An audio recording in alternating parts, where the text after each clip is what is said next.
শিয়া এটা এমন একটি সম্প্রদায়। শিয়াদের পরিচয় জানার আগে শিয়া শব্দের অর্থ আমাদের জেনে নেওয়া দরকার। শিয়া শব্দটি বলতে মূলত দল, উপদল বা অনুসারীদের কোনো গোষ্ঠী এটা বোঝানো হয়। শিয়া বলতে বোঝানো হয় শিয়াতু আলিয়িন বা আলী রাদিয়াল্লাহু তাআলা আনহুর অনুসারী গোষ্ঠী, এদেরকে শিয়া বলা হয়। বা আলে বাইত রাসূল করিম সাল্লাল্লাহু আলাইহি সাল্লামের পরিবার কেন্দ্রিক যাদের ভক্তি, বিশ্বাস এগুলো গড়ে উঠেছে তাদেরকে সাধারণত শিয়া বলা হয়। শিয়াদের উৎপত্তি এটা সাহাবায়ে কেরাম রিদওয়ানুল্লাহ তাআলা আজমাইন তাদের যুগ থেকেই বলতে পারি। এবং শিয়াদের উৎপত্তির পেছনে যে লোকটি ছিল তার নাম হলো আব্দুল্লাহ ইবনে সাবা। ইহুদি ছিল, পরবর্তীতে এসে মুসলিমদের বেশ ধারণ করে মুসলিমদের ক্ষতি সাধন করার জন্যই মূলত এই গ্রুপটির তারা আবিষ্কার করে। শিয়াদের সম্পর্কে আমাদের দেশের সাধারণ মুসলমানদের মধ্যে ধারণা খুবই কম। আমরা অনেকেই মনে করি মুসলিমদের মধ্যেই একটি সাধারণ দল শিয়া, অথচ শিয়াদের যে সমস্ত বিশ্বাস আছে সে বিশ্বাসগুলো ইসলামের একেবারে মৌলিক বিশ্বাসগুলোর সাথে অনেকগুলো বিশ্বাস আছে যেগুলো সাংঘর্ষিক। অনেক ভাই বোনরা মনে করেন যে শিয়াদের সাথে আহলে সুন্নাহ ওয়াল জামাআতের, অর্থাৎ যারা কোরআন এবং সুন্নাহকে দলিল হিসাবে গ্রহণ করে সেটাকে অনুসরণ করে, তাদের সাথে শিয়াদের একটা পার্থক্য তারা মনে করেন যে শুধুমাত্র খেলাফত নিয়ে, অর্থাৎ আবু বকর রাদিয়াল্লাহু তাআলা এবং আলী রাদিয়াল্লাহু তাআলা আনহুর ভিতরে কে বেশি খেলাফতের হকদার এটা নিয়ে মত পার্থক্য। আসলে বিষয়টা তা নয়, বরং শিয়াদের বিশ্বাসগুলোকে একত্র করা কঠিন। তাদের মধ্যে অনেকগুলো দল উপদল আছে, তার ভিতরে কমন কিছু বিশ্বাস আছে বেশিরভাগ শিয়ারা লালন করে।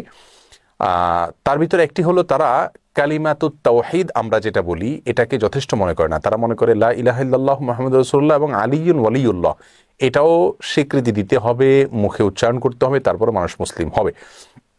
তাদের মধ্যে কোনো গ্রুপ আছে যারা কোরআনে কারিমের 30 পারার যে কোরআন এটার ব্যাপারে তারা সন্দেহ পোষণ করে এবং তারা কোরআনের বিকৃতিতে বিশ্বাস করে বা বিকৃতি করে, এটাকে তারা সঠিক মনে করে বিকৃতি করে থাকে।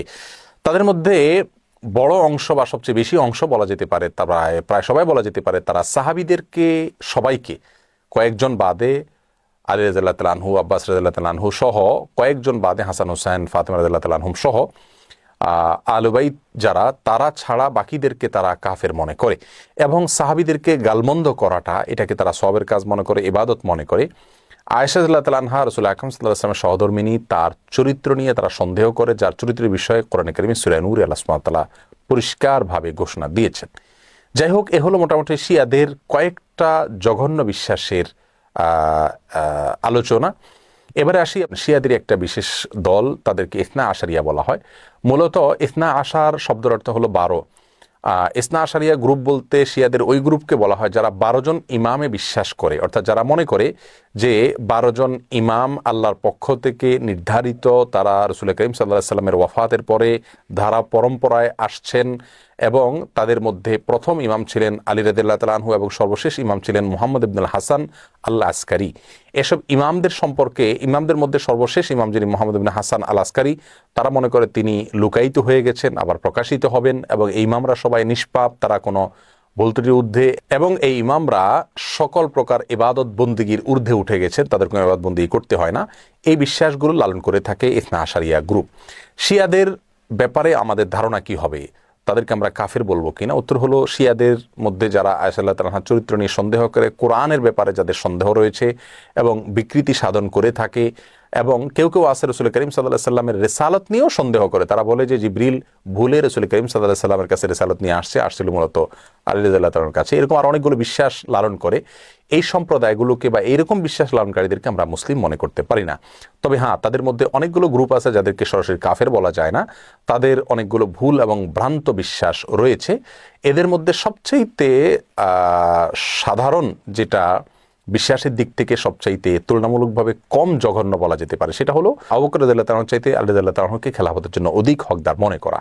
শিয়াদের অনেকগুলো ভ্রান্ত বিশ্বাস নিয়ে বিস্তারিত এবং বিশদ আলোচনা করা দরকার, তা না হলে তাদের বিষয়ে আমাদের ধারণা পরিষ্কার হবে না।